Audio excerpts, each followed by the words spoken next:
Hello everyone, and welcome to the 7th installment in my Minecraft Dungeons build series. Just like I stated in the last few videos, this is going to be a 4-part series where I showcase 4 builds that I have recently been working on.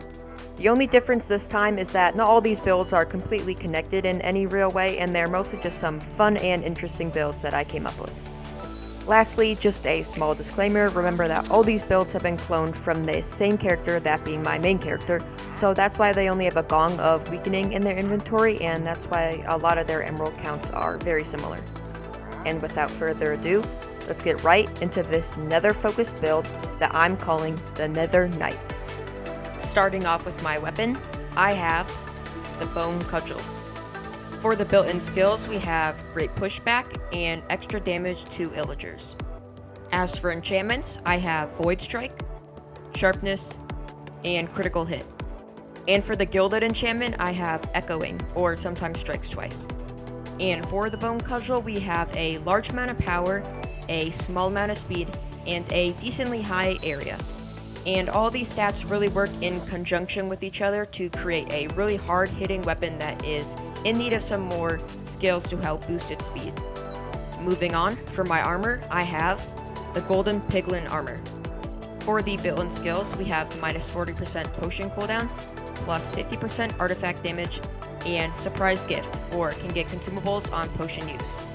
And finally, for the enchantments, I have protection, thorns, burning, and no gilded enchantment this time.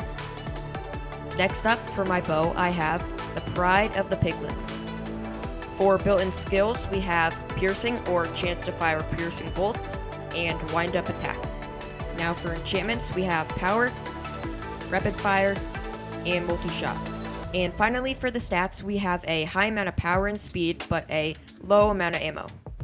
Lastly, for the 3 artifacts, I of course have something that I believe is essential for any melee-focused build, that being the Deathcat Mushroom. Next is the Power Shaker, and the Flaming Quiver. And of course, a Gong of Weakening in my inventory to help with those more powerful bosses. Now for the testing of this build, we're going to start off with the Bone Cudgel, and right away, you can see we're doing a massive amount of damage in combination with Void Strike and Echo. And let's see if we can get a crit. We should reach over 10 million with a crit over 20 million. Yeah, under the right circumstances, we can get out a lot of damage with this weapon. And to further increase our damage output, we can use a Deathcat Mushroom to speed up our attacks. And to increase this weapon's power by even more, we can use a Gong of Weakening to get double the amount of damage on this training dummy. As you can see, we almost hit 50 million there with one single hit. And moving on to the bow, as you have probably noticed already, you can see the 5 out of 5 charged up arrows in the top left corner. So if I hold down the fire button for the bow, we unleash all those arrows at once. And this bow can also be used with just single shots. Either way really works, but overall, the charge attack is a really good way to really deal a bunch of extra damage to a boss right away. And with the Gong of Weakening, you can see we're doing even more damage at this point, about 3 million with a certain hit with the Gong. And then our really only damage dealing artifact in our arsenal, we have the Flaming Quiver, which, as you can see, does a lot of damage. 44,000 per tick, which is a substantial amount when you're really trying to tick away at those bigger bosses. But now I think it's time for you guys to see how this build fares in an Apocalypse plus 25 environment. Alright, so I am now in the Crimson Forest, so let's see if we can find this first group of mobs. They should be just up here. Yeah, here we go. And yep, we're one-shotting them. That's really nice. Dang, we're doing a lot of damage. We're pretty much two-shotting these really powerful enchanted mobs, which is actually really good. Potion. Didn't get anything that time, but we should soon. I'll activate my Flaming Quiver just in case we deal with these piglins and modelins. Not too much trouble yet. I'll use that. Shoot these guys. These guys are annoying. I'll wait till I get my potion back to go in there. Just because I want to get the... Nope, no potions yet? Okay. I thought we would have gotten some supplies by now, but I guess it's a little more rare since it's only level 1. really hate those mobs that throw the potions. Like, they're similar to witches, but they have some knockback, so they're even more annoying. And Thorns is doing us well too, so that's really good. Nothing yet. Surprising. At least we get our potion back much faster because of the cooldown that the armor provides. Mobs up here. Bow. Let's charge up some arrows. Up here.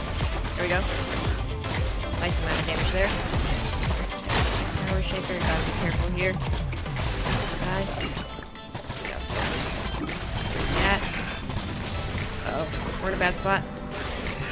Let's stay back. Not like these guys. 15 million. It's a large amount of damage. Really nice. Finish off these guys. That was a lot of shoot. Alright, I think we're good up here. Yep, sweet. So I'm going to end the commentary here, and in the meantime, I'll give you guys a short little compilation of me going throughout the level, and I'll get back to you guys once I reach the end.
Alright, so I've now finished the level, and I managed to make it out with only one death, that being due to some thorns, piglins, ranged piglins, so it was really difficult to deal with those guys. But overall, this build performed really well and breezed through those bigger groups of mobs with the Power Shaker and the Bone Cudgel. And the bow really made it even easier to deal with some single target enemies. And this level is definitely on the more difficult side, so I'm really pleased with this build performance. So before this video ends, I'd just like to thank you guys for watching this installment in my Minecraft Dungeons build series. Overall, this was a really well-performing build and was just a lot of fun to use. And just as a reminder, the following episode will be the final one for this 4-part build series. And to end off, if you guys enjoyed this video, make sure you like, comment, subscribe. Have an amazing rest of your day, and goodbye.